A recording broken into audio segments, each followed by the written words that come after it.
just go very much that like empathetic approach. And I ask a lot of questions and then just touch on the things that they actually care about. If you listen to what people have to say, then you can actually find the problem, the root of the issue, and take care of that and then offer a solution for it. Hello and welcome to Pillars of Wealth Creation, where we talk about creating financial success with a special focus on business and real estate. I'm your host, Todd Dexheimer. Now, let's get to it. Hello and welcome back to Pillars of Wealth Creation. I'm your host, Todd Dexheimer. With me today, I'm excited to have Travis Chappell. Travis, how are you doing today? Doing really well, Todd. How are you? I am fantastic. A little bit about Travis. He is a podcasting consultant, real estate investor, and professional connector. He is the creator and host of Build Your Network, a top 25 business podcast dedicated to helping entrepreneurs cultivate genuine relationships, grow their inner circle, and leverage a powerful network the right way, which is all fantastic stuff and all the stuff I think my listeners are going to be really into. So Travis, why don't you give our listeners a little bit more about your background and then what your focus today is? Yeah, sure. So background was basically all in sales. So when I was in college, started in door-to-door sales. Was my first really, I guess, stint into making money in the business world. And, you know, as a entrepreneur, I think we all kind of have that itch growing up. And so like in elementary school, I would take stuff to school and sell it to the other kids. And in high school, I started my first quote unquote business with a friend of mine. We just started doing landscaping, mowing lawns, and we did like sod jobs and sprinkler work for real estate flippers that just wanted to, you know, put lipstick on the front lawn basically. So we would do that. And then I got really burnt out on that stuff in college, and basically just started hiring out everything that we had done on that company and just started giving all the work to other people and focusing in school. So then in my junior year, I think, sophomore, junior year, my buddy started in door-to-door sales. It was sophomore year, spring semester, sophomore year. He started door-to-door sales, and he started making some decent money and caught my attention. And so I asked him for an intro to the supervisor. He hired me, and I started knocking on doors that week. Got promoted my first week, got promoted again my second week. And then within about 3 months, I had my own team. And then within about 6 months, we were the number one team in that company. At the time was the number two residential solar installer in the country.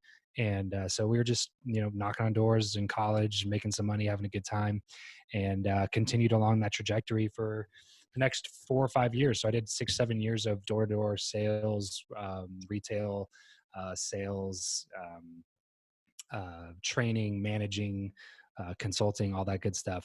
And basically just realized about halfway through that time period that it wasn't going to be the thing that I wanted to do forever. Although I knew several people that had made very successful careers out of it, just wasn't for me, just wasn't the thing that I wanted to continue to do for the rest of my life. And so I started kind of diving into personal development for the first time ever. Started reading some books and listening to some podcasts and different things like that. And that's when I got turned on to the idea of, you know, starting into the online world. And I figure everything's going online. So if I can figure out that game, it'll probably do me a lot better in the future than continuing to stick with this like belly to belly stuff that I did. So that's when I jumped into the podcasting space, and it's been almost 3 years now. I haven't looked back. I went full time about a year and a few months ago. Went full time with it, and now that's my main thing, man. That's what I do for full time. Awesome. So door-to-door sales, let's talk about that a little bit, because that's I'm a little jealous actually, because I didn't do any door-to-door, or I didn't have any sales experience, and I've built my company without it. But that's a pretty valuable experience. To, you know, tell me about kind of that experience a little bit. What'd you learn doing that? What kind of mistakes did you make? What did you like and hate about it? Yeah, sure. And to kind of touch on that and piggyback on what you said at the beginning, it's an invaluable skill set that takes you throughout whatever you end up doing especially if it's in business entrepreneurship. But, you know, everybody sells stuff all the time, even if you don't have a quote unquote sales job. But yeah, I mean, sales is the lifeblood of any business. So I think the only reason I was able to go full time as quickly as I did with as small of an audience that I had when I went full time was because of that, because I knew that I could sell stuff. So all I really had to do was get on the phone with people that were paying attention to my stuff and listen to what they wanted me to build and then sell it back to them. And I was confident in my ability to sell that, sell those products and services to the people that were following my stuff. And so I think that's one thing that holds a lot of people back, is that they can't continue to invest in themselves and in their business because they're not confident in their ability to go out and create more revenue, to replace the money that they're looking to invest in other things. So they kind of just stay stuck at the level that they're currently at because they don't ever take the risks to get to the next level because they're too afraid that the money's going to go away forever, rather than being confident in their ability to go generate more money if the investment doesn't work out as planned, which sometimes it doesn't. So, but that's just kind of a quick tangent there. A couple of the big lessons that I took away, first off, and really foremost, would probably be emotional intelligence, especially when it comes to a sales conversation.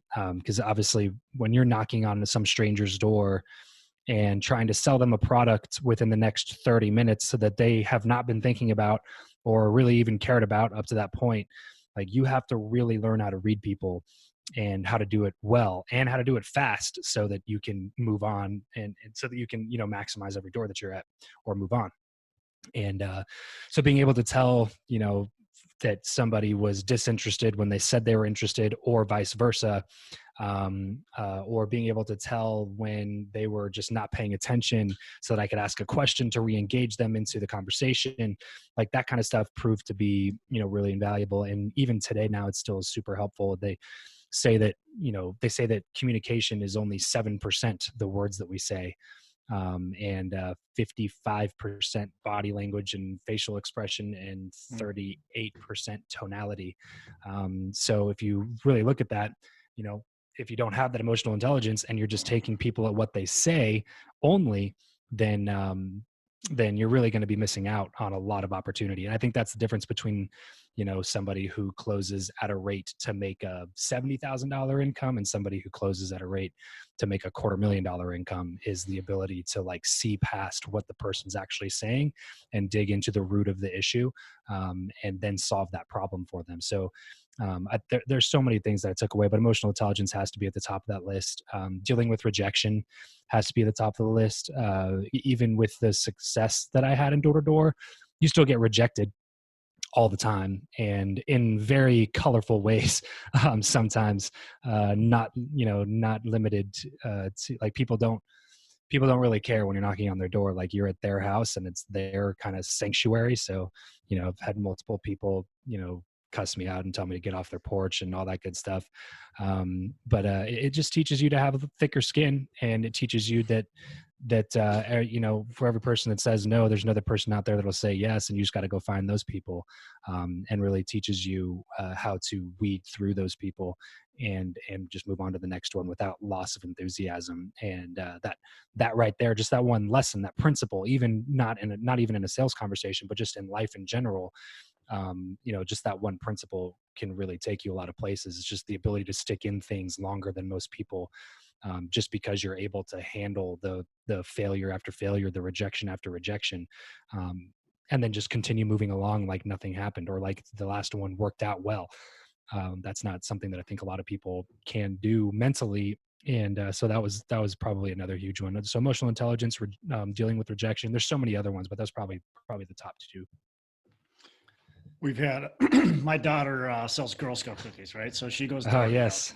Awesome. And I stand back and let her do her thing. And she gets rejected, and she gets people that sometimes kind of yell at her for being. Yeah, isn't it crazy? Isn't that crazy? A Girl Scout, bro. Yeah. I'm like, dude, my daughter's 9 years old and you're yelling at her, Yeah, chill out. Yeah, so you can imagine me being like a 22-year-old, 220 pound, 6'1" dude with a big old beard standing at your door knocking at 7:30 p.m. You get some pretty negative responses if people react that way to a 9-year-old girl selling Girl Scout cookies. Right. They're going to react pretty poorly to someone like me. But yeah, it's crazy, man. People are out of their minds. but you have to realize that's just part of the deal, That's just man. You part of got to the realize thing. that some people are Yeah. out of their minds, and like Yeah. it sucks for them, honestly, because it probably means they have a pretty crappy life if they have to take out their frustrations on a 9-year-old girl that's Yeah. just trying to sell some Girl Scout cookies. When I Like, tell my instead of daughter, encouraging that, you discourage that and then yell at them. all right. Like get over yourself, Yeah. man. Like, you need to fix some things internally because they're just not happy people. You know what I mean? Yeah, and my daughter, I can still remember the first couple times it happened, and it's like, you know what? Nope. Some people just don't want to buy it, and we just move on. We just go Mhm. to the next person, and all we're trying to do is provide people opportunity. Mhm. Like, and that's all. That's all we can do. And if they Yeah. don't want to take it, well, then that's fine. So. Yep, exactly. And then I would just mess with them further. So I would stoke the fire a little bit just to have some fun. That's one of the ways that I would get around it, is just to, because we'd always just come back with stories. Like it was a lot. There's a lot of fun times from door to door, man. Like, we would just come back sometimes and go grab a beer afterwards and just like chat about some of the ridiculous things that happened that day with some of the other reps and stuff. And yeah, it's crazy, crazy people, man, out there. Yeah, For sure. you probably have to have thick skin and then just have some fun with the rejections. Just understand Exactly. it's not personal. It's not Yeah, personal. I used to try to see how long I could keep them on their porch. Like when they would when I knew immediately it was somebody that just hated me. Just, it was crazy to me that somebody could literally have feelings of hate in their heart for me just because I knocked on their door. Mm, Like, I didn't even get to say wow. anything Yeah. before you just started like laying into me and cussing me out. Like that, the thought of that's just insane to me, that somebody could actually feel like that about another human being that they're standing in front of just because of the act of knocking on their door.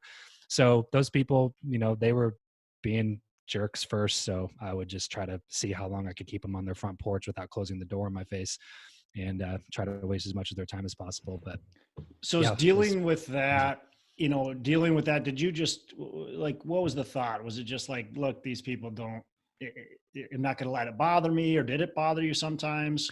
Yeah, sure. It bothered me to a certain extent, just because it doesn't feel good when another human being Right. reacts that way. Right. But that's why I had fun with it, because I was just like, sometimes I would even just ask them like, "Hey, like, are you having a rough day?" Like, I didn't even say anything, and you just like, I would literally just ask people questions like that, because I genuinely was curious. I was like, why? What is causing you to Why? be like this Right. right now? Right. Like, who cares that I'm trying to sell you something? Like, I'm just trying to make a living and support my family, just like you try to make a living and support your family. Like, why, just because I do it in a different way, that why are you so upset? Like, you're so physically like physically changing upset about the fact that I just knocked on your door. Like, is there something deeper going on, man? Like, you know what I mean? Like, you having a rough day? Like, what happened to you to make you react like that to somebody? It's insane. But it also had made me have a lot of empathy for a lot of different other career paths that maybe I would have looked down on, or maybe I Mhm. wouldn't have been able to empathize with, and just understand that like everybody's just trying to do their best the way that they can, like, provide for their family and do what they're supposed to do. So it gives you a lot more empathy to kind of sit there and think about like, well, what if I was in this person's shoes? Like, what would I be thinking at this point? And so it definitely helps you kind of see both sides of the table a little bit more as well. Yeah. So for these, you talked about the emotional intelligence and the disinterested people. Um, what are some tips? Like, how do you get that interest level up? How do you shift? And do you have any tips on that when people are saying, "Hey, I want to get people interested in my business and my company and what I do," but I can tell they're trailing off, or they're just not interested. Yeah, I would just ask a lot of questions.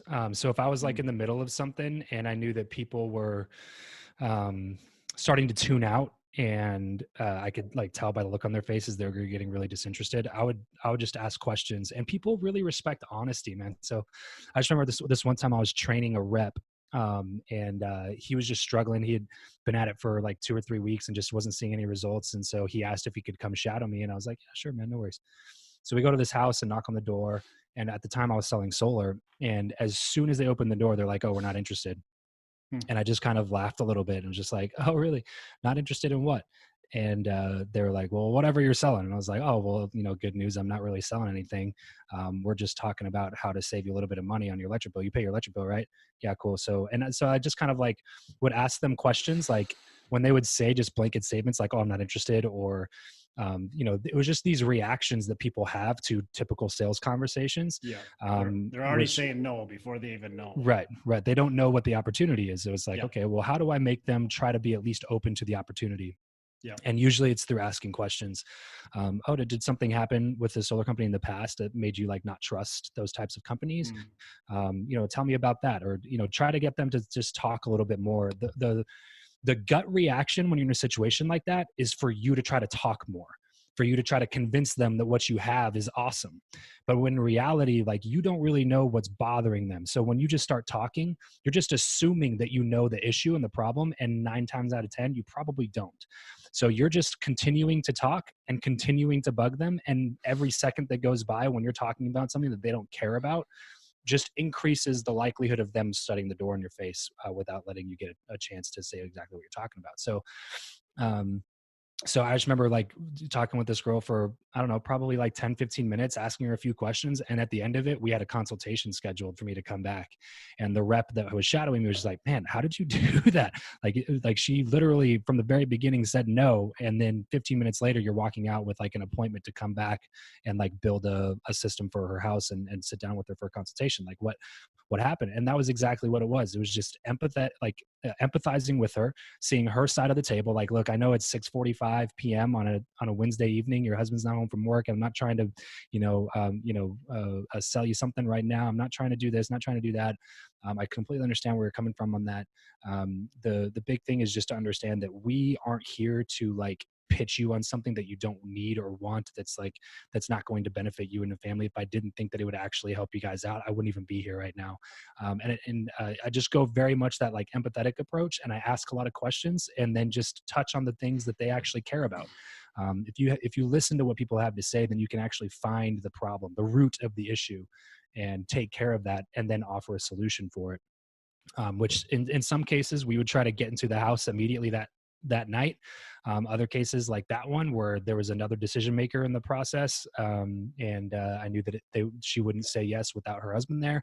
It was just like, oh, okay, well, like at least just have us come back. It's totally free. It doesn't cost you anything to just check out the numbers. If the numbers make sense, let's go for it. If they don't make sense, then don't go for it. It's very, very simple, very linear. I'm not going to waste your time like a lot of other people will.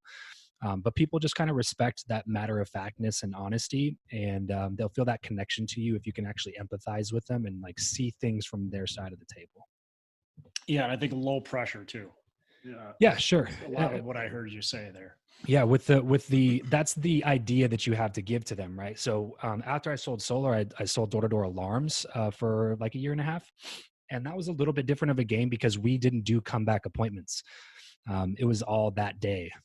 So the conversation had to be a little bit different with those ones, where with solar, we had to actually go build a system and like look at their roof and build a CAD, a computer animated design on like what it would look like, where the panels are going to go, make sure that there's enough space on the roof, build the sheet. Like there's a lot of different things that we had to do. So we had to, do like a, initial point of contact to consultation type of a thing. But with alarms, it was very much just like knock on the door, get in the house, do a quick walkthrough, sign a contract, leave. And then usually when you're leaving, the installer's like 30 minutes behind you and they're about to install the alarm. So it really kind of just depends on what you're selling. And you have to just kind of work the person whatever type of personality they are, and play to whatever those facts are, and understand that not everybody is sellable.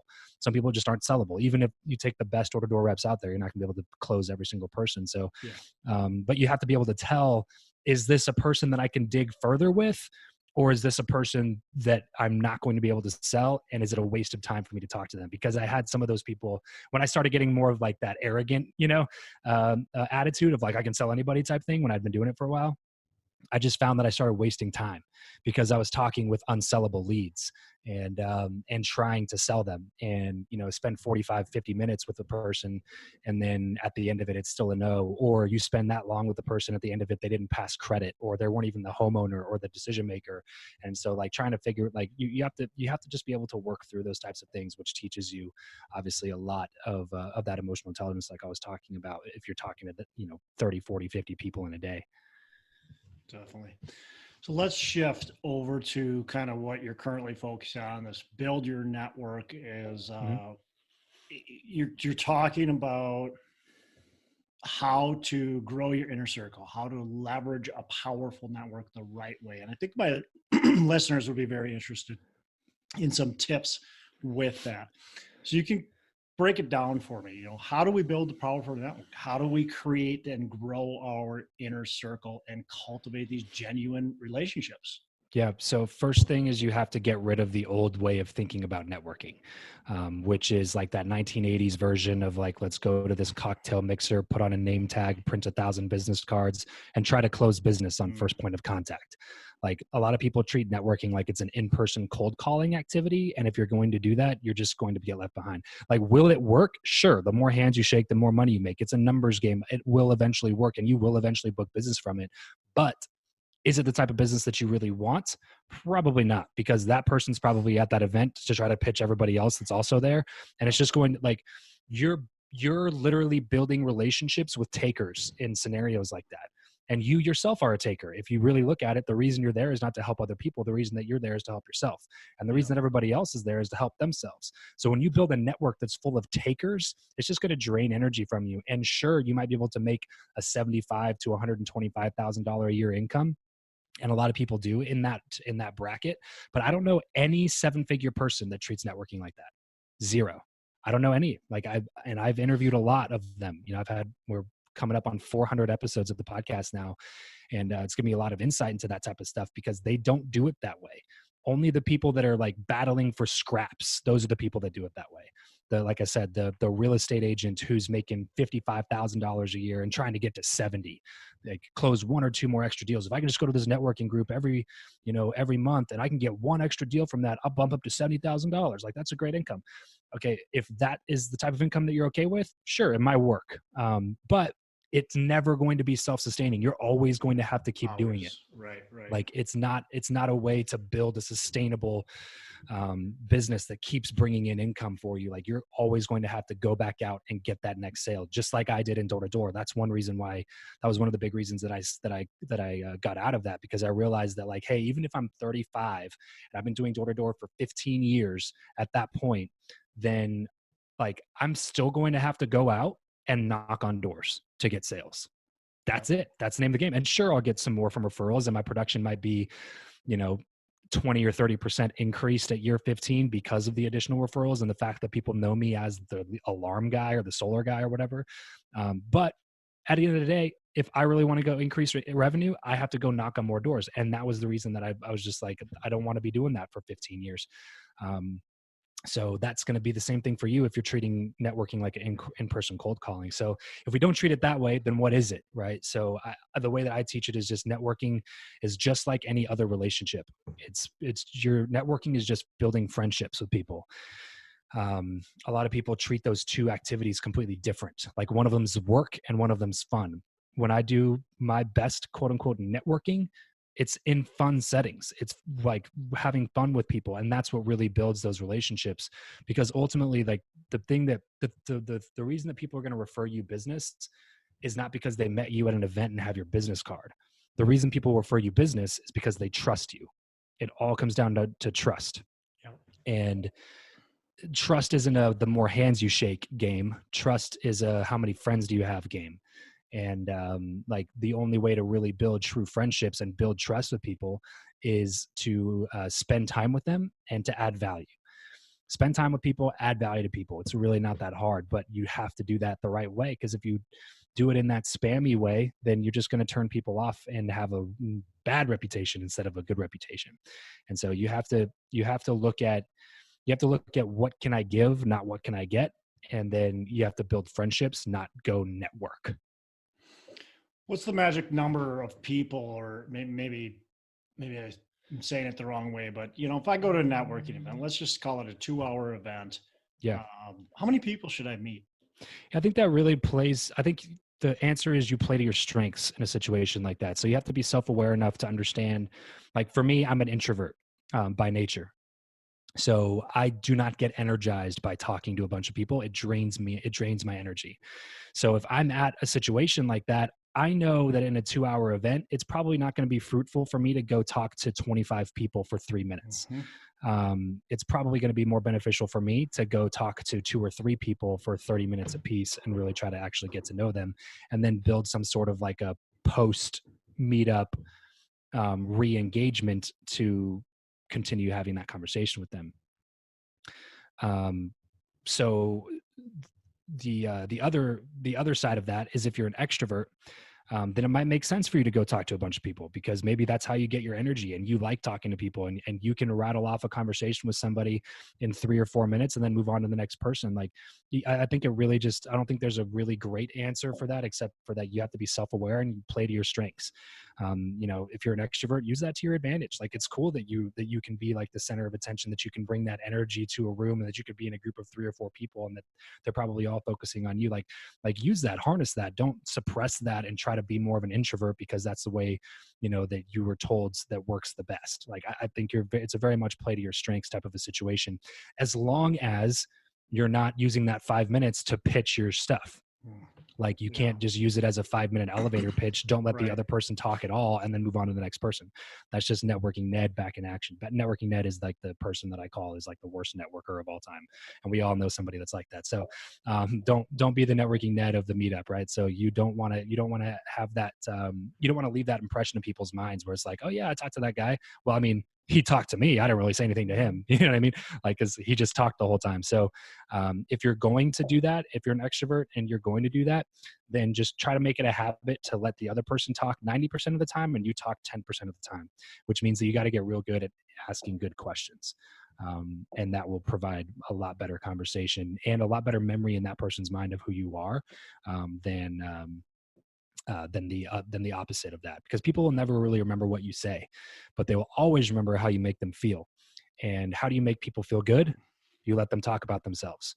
So if you let somebody talk about themselves and talk about how awesome they are, and you just continue asking questions, and the key here is you have to be genuinely interested in what they have to say. You can't just manufacture this fake curiosity to try to make somebody feel good about themselves, but be genuine about it. Look for the things that you can compliment, say something nice about them. Like, even if, like, maybe you don't like their business model, but maybe they have been in the industry longer than anybody else in the room. Like, commend them on that. You don't have to be fake and say compliments about, stuff that you don't actually believe or that you actually think, but look for the things that you can, like, say something good about them and pick those out in the stories and say, wow, it's incredible that you're able to, stick in this industry for so long. You mind if I ask you a question or two about that? Like, having that interest in other people is just going to make them feel significant and important. And then, like I said, they'll always remember how you make them feel afterwards. So they may not even remember the context or the content of the conversation, but when they leave, they're going to remember that, like, hey, when I talked to Todd, like, it was a good conversation and he seems like a cool guy. That's the impression that they're going to leave with, which is much better than, oh yeah, that guy wouldn't shut up about his new business model and his new offer that he wants to sell me into. Like, he's going to send me a text tomorrow. I give him my phone number. That was a mistake. You know what I mean? Like, there's a huge difference between those two types of interactions.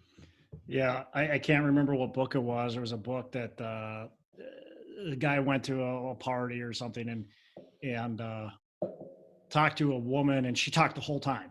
He asked her a couple questions, she talked the entire time, barely got any words and didn't talk at all about himself. And later, she told the host of the party that, I think it was maybe a Dale Carnegie book, that Dale was the nicest guy she's ever met. And he's like, and I didn't even say anything.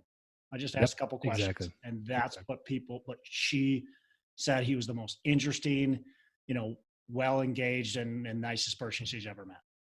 Yep, exactly. Because people's, her to talk about herself. Yeah, people's capacity to, like, to remember everything that you talk about is really, really low. Sure. But they'll always remember the feeling that they get by talking to you. So just try to keep that in mind, and try to make conversations about other people, others facing, and just add value where you can.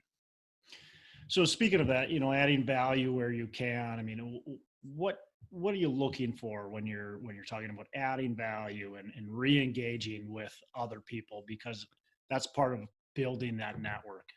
Sure.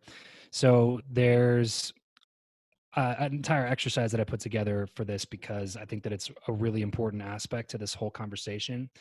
And it's not a blanket statement, because it's going to be different for every single person that's listening to this. Yeah. for instance, when I first started into this online world, I had next to zero value to offer to basically anybody. I didn't have a good network at the time. The richest person that I knew before I started my podcast was making $150,000 a year. That was the most successful person that I had ever like had a relationship with. Wow. And so when I started, I didn't have much to offer. I didn't have like a crazy amount of money. I didn't have awesome connections. I didn't have a platform to share with people. I didn't have an audience for them to put them in front of. I didn't really have much. But what I did look into was what do I have? What can I offer people? And usually, if you're beginning, the answer is going to be time. So the reason I use this as an example, because I think that it's important to have everybody understand that there's something that they can do to add value, regardless of where you are in your journey. I use this example all the time because it, I think, makes a lot of sense. So I don't know if you know who John Lee Dumas is, but Yep. he's a top entrepreneurship podcaster. He's been in the space since like 2012. He teaches podcasting. He's the man when it comes to business podcasting. He's put over like 2,100 podcast episodes now. Yeah. He's made 7 figures in the industry since like the year after he started his show. Since 2013, he's made like multiple 7 figures every year through podcasting. And so when I started my podcast, I knew that I wanted to go learn from him, because that's basically my formula. Is if I want to get good at something, I go connect with the people who do it the best, and then I learn directly from them. And so that's what I wanted to do. And I knew that I wanted to get in touch with John, but he didn't offer one-on-one coaching anymore at the time. And so I was looking for another way to try to get in touch with him. And he was doing a Kickstarter campaign for his second journal release at the time.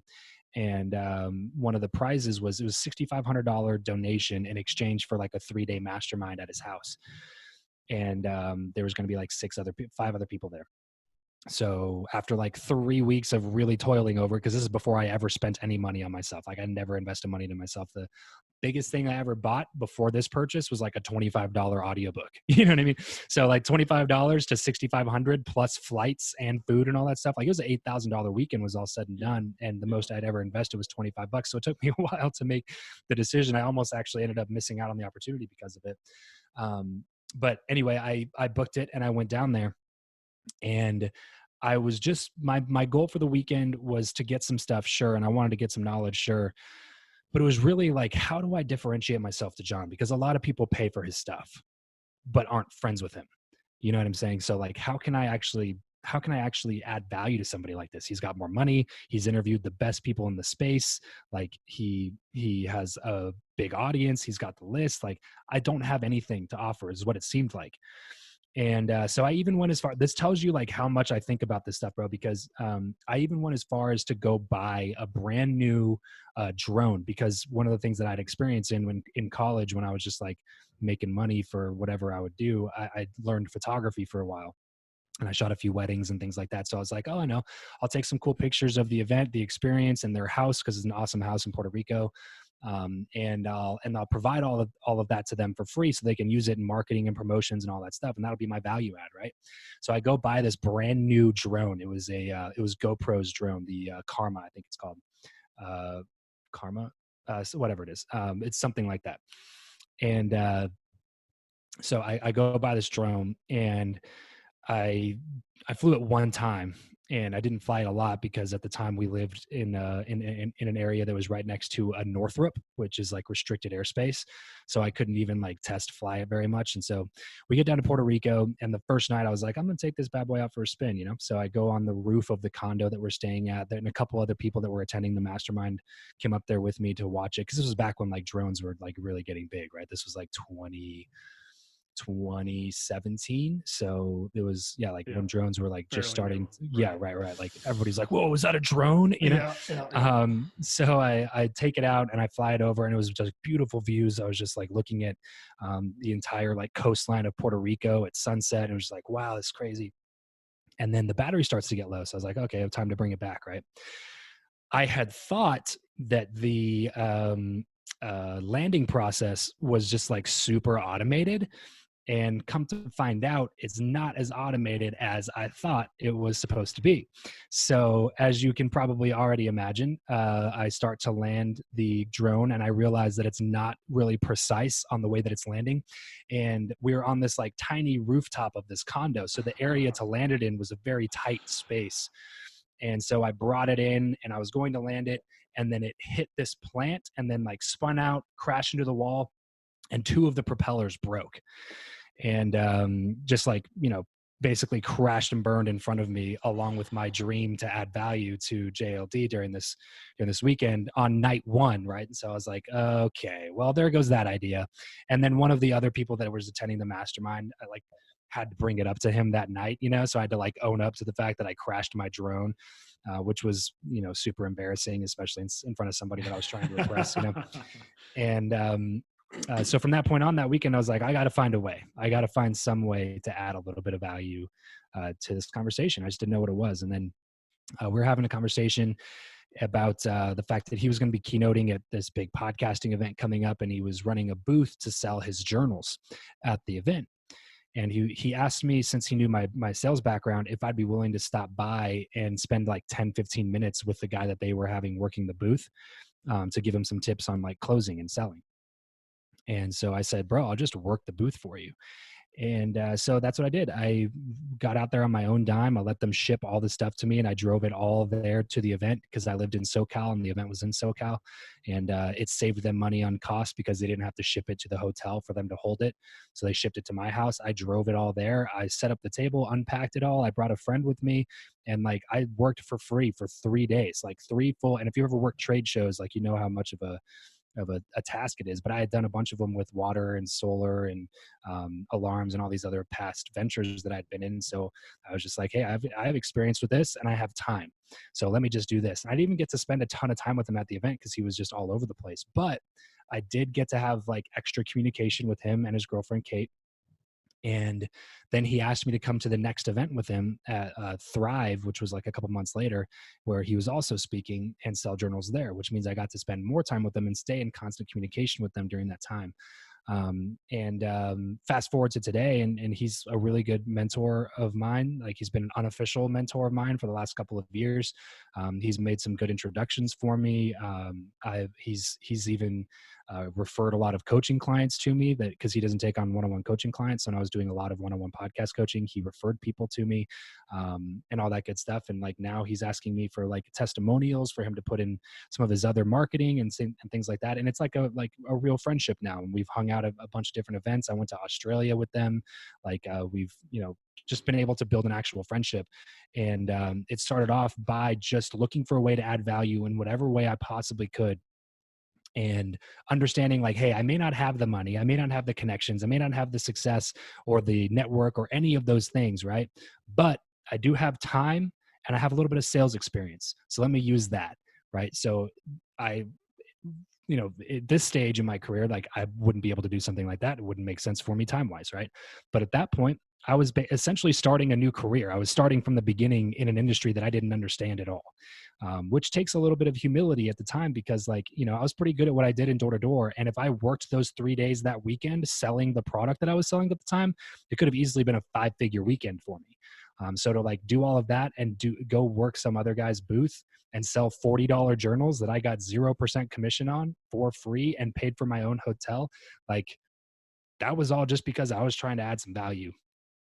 But that was the length that I went to try to add that value. Even buying that freaking drone that broke on me, like all that stuff was just to be like, you know what? I know that it's about the value add. I know that it's about helping people. And if I can make that about helping people and I can actually search for a way to help them, then I know that I'll be able to build some sort of a relationship with them. But especially when it comes to influencers, it's the opposite of how most people approach influencer relationships. Those people typically get hit up all the time with, hey, bring me on your show. Hey, advertise for my show. Hey, send an email to your list for me. Hey, do this for me, do that for me. It's all about them. And so when you go to an influencer and make it about them, the actual person, instead of about you, then you're going to differentiate yourself right off the bat through something like that. The only caveat to all of this is don't go up to somebody and ask them, hey, how can I add value to you? Because that's just going to come off as disingenuous and make it seem like if they accept your value add, that there's going to be something that you ask of them, and it just like ruins the whole reason to do it to begin with. So if we're going to do it, like, you need to do the research. Like, you're just giving them a task at that point. Like, hey, how can I add value to you? I don't know anything about you. Like, what do you do? Do you have any Yeah. connections? Like, do you have Yeah. money? Like, I don't know how you can add value to me. Like, that's not my job. Your job is to figure out how you can add value to me, and then just do it, and then hope that it works out. If it doesn't work out, at least you put out some good into the universe, and it's always going to come back on you anyway. Like, if law of reciprocity is real, it may not come back directly from that individual, but it's going to come back in another way, guaranteed. Yeah, and that's so important what you said at the end. I get a lot of people that will say, "Hey, how can I help you? How can I add value?" And it's like, yeah, I have no clue who you are. I have Yeah. no clue what your skills are. So Yep. I don't really know. Like, what are Yep. you good at? Exactly. Right. Uh, And so maybe their you didn't version of ask, good isn't your version of good. right? You know, it's like, oh, Right. I'm a great graphic designer, and it's like they send you some designs. It's like, these are dog shit. You know what I mean? Like, what do I do at that point? You're putting me in an awkward situation where I have to be like, hey, this isn't good. So, like, I'm not going to make an intro for you to some of like one of my top guests because you made some shitty graphic design for me. Like, that's not how it works. Like, you're just coming across with this like attitude of, if I do this for you, you will do this for me. Yeah. But I don't even want the thing that you're offering. And I think that's super important. Don't expect anything ever in return. You know, Yep. you went Yep. to it. You were hoping that through that you'd be able to get to know JLD, build a relationship. But at the same time, first of all, you didn't ask, right? You didn't ask him, "What can I do for you?" He was talking about that, and you saw the opportunity. Your mind went, "Oh, boom! This is what I could do for him. Hey, Exactly. why don't you just let me do this for you? I'll do it." And you did it for free. You didn't expect anything in return, and it ended up working out well for you. But you can't expect something positive in return when you're just going out and trying to help people. But you've got to give them value, and it doesn't always have to be in a business sense. I mean, shoot, maybe No. GLD needed. He wanted, I tell people like, look, if maybe a guy wants to learn how to run a marathon and it doesn't Yeah. know, Right. you could be their training buddy. You could help them. You could, maybe you've got fitness background, whatever. It could be simple stuff, golfing. Maybe they want to learn how to golf and you're good at golf. Well, then Yep. teach them how to golf. Those are opportunities to get in that door and to build a relationship with people, but you're adding a ton of value and you're not just going, "Hey, what can I do for you?" Yeah. And like you And, said, and don't expect stuff in return. don't expect anything in return. It just ruins everything. Yeah.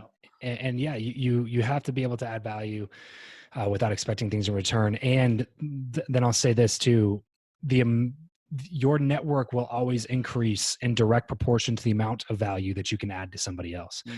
So that's why you can't neglect yourself. You always have to work on yourself. You have to make yourself a better person. You have to invest into yourself, invest into your connections, invest into your knowledge base, all those kinds of things. Because the more that you know, and then the more people that you know, and the more money that you make, and the more successful you are, the better the better value that you can add to somebody else, which then allows you to be able to connect with more valuable and higher level individuals, because you will always be able to connect with people based on the value that you can add.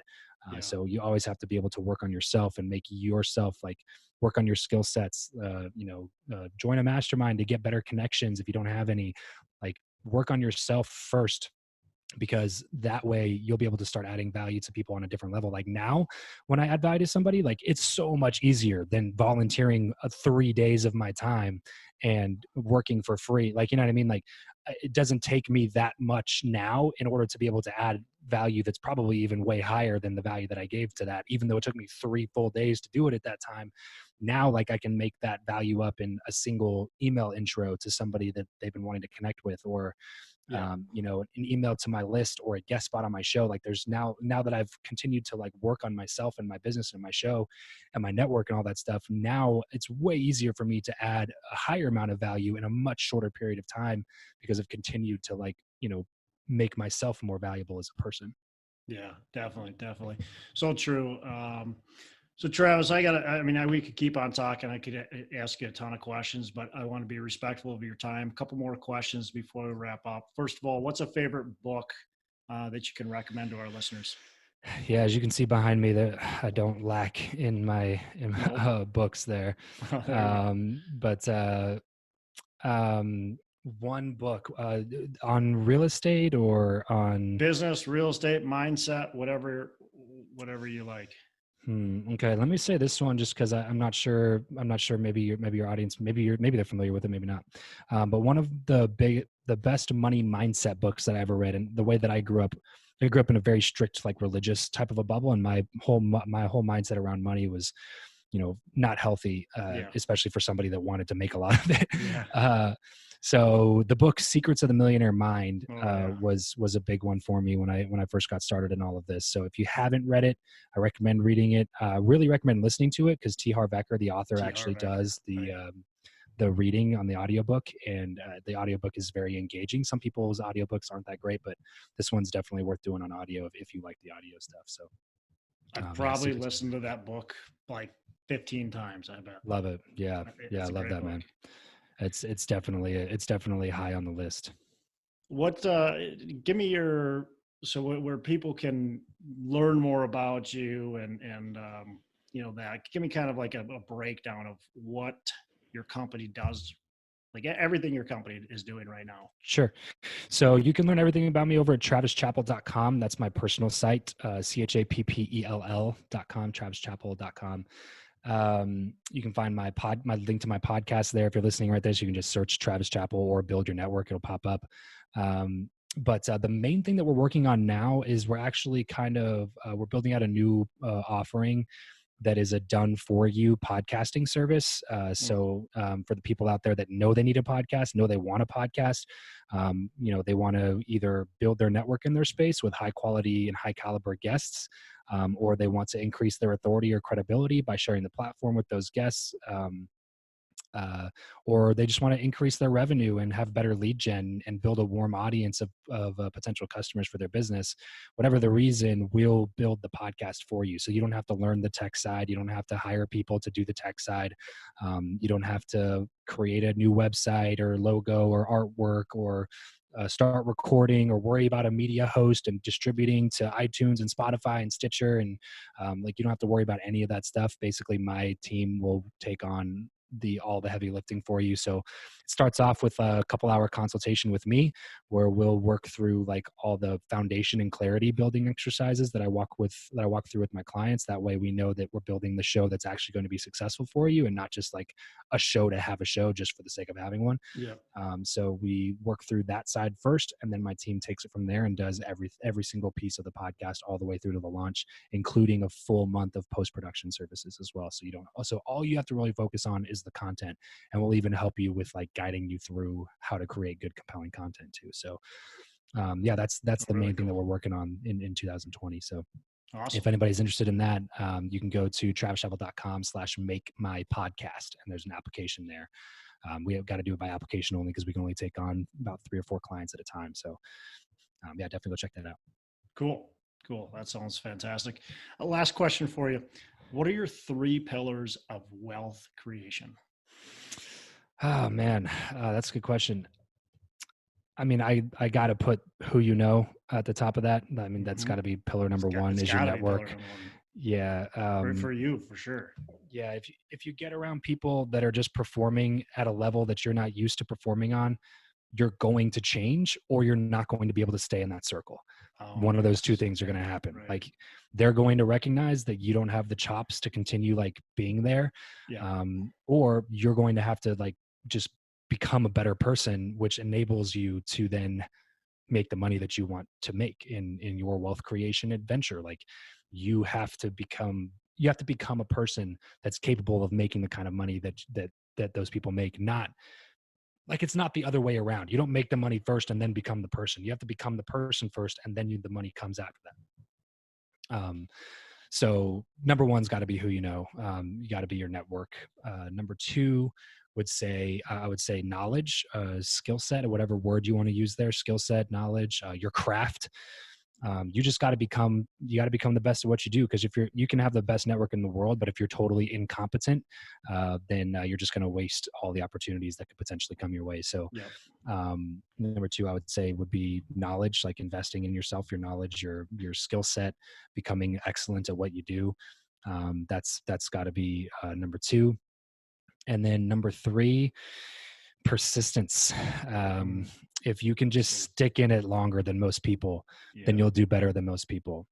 Just as a rule of thumb, like if you can just show up and be persistent day after day, even if you don't see results for the first 3, 4, 5 years, but you can just keep doing it, like you're going to see results, and it's going to be better than all the other people that just like quit or stopped when it didn't go their way. So just stick in it. If you stick in it, something's going to click one of these times. You know, I have friends that took them 12, 15 different business opportunities before they found the one that actually took off for them. And the way that I say it is like, I am not in business if it works. I am in business until it works. And having that one little word shift in your brain makes all the difference, because one of them means like, oh, I'll try this business thing for the next 3 or 4 years, but if it doesn't work out, then I'll go get my stable job, right? That's version 1. Version 2 is I will be doing this until I die or until I'm successful. There's a really big difference between those two attitudes. Yep. Yeah, absolutely. And that persistence too. I mean, when you see other people skyrocketing and you're not, you have to be persistent. You have to push up on, and you'll catch them and you'll pass them if you're able to do that. Yep. I like that you said that the knowledge and skill set you must have, because I see those networkers, the Ned guy that you talked about. Yeah. I've seen those, and they're fantastic networkers, but they're just incompetent. They haven't built that skill set, that knowledge. Like they don't even know what to do with it, so they can build all these relationships. And people are like, well, who are you? So we're not, you're not going to be a connection eventually. Yep. None of it matters. Yep. None of it matters. Yeah. So awesome stuff. Travis, definitely appreciate it, and ton of value you're able to add to the audience. Any last remarks you want to make? No, man. I mean, the biggest thing would say to anybody that's considering starting a podcast, go check out that travischappell.com/make-my-podcast. There's a quick application. Then we jump on a call, and I'll tell you if I think it's a good idea for you to start one or not. And I'm not one of those people that just says everybody is, because I truly don't believe everybody should be doing it. But I'll look at your existing business. I'll look at what you have going on right now, and I'll say like, hey, I think this is something that would work out. Because the thing is, I don't want to create unsuccessful podcasts. That just looks bad on me. So I'll only work with people that I think will actually be able to do well with it. And if you enjoyed this conversation and the stuff that we talked about, especially when it comes to building your network and adding value, the number one way that I've done that is through my podcast, hands down, no questions asked. So I mean, even if you only used it for that and you never made a dime off of it, it would still be 100% worth your time and effort and energy. And I'm sure Todd would agree with that. So yeah, definitely consider it if you haven't considered it. And if you want to chat about it, just head over to travischappell.com/make-my-podcast, and we'll have a quick phone call whenever that application's filled out.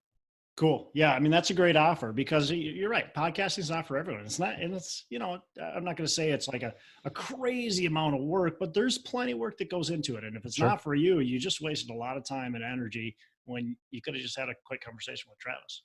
Yeah, totally. Cool. Totally. Well, have a fantastic rest of the day, and we'll talk to you soon. Yes, sir. Appreciate it, Todd. All right. Hey, thanks so much for listening. I appreciate you being a loyal listener. I would love to have you go on to our Facebook page and subscribe.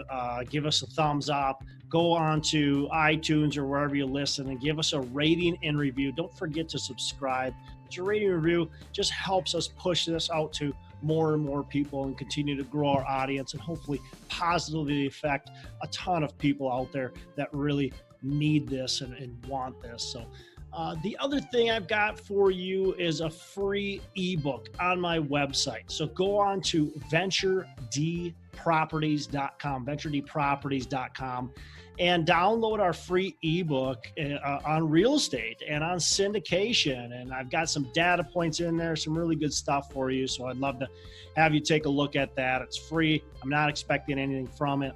And also, look, if you want some help in multifamily, want some help learning, growing, getting your business off the ground, I would love to talk to you about what it would look like to work with me potentially and see if that's a good fit. So you can go to coachwithdex.com and check that out, and we can definitely have a call.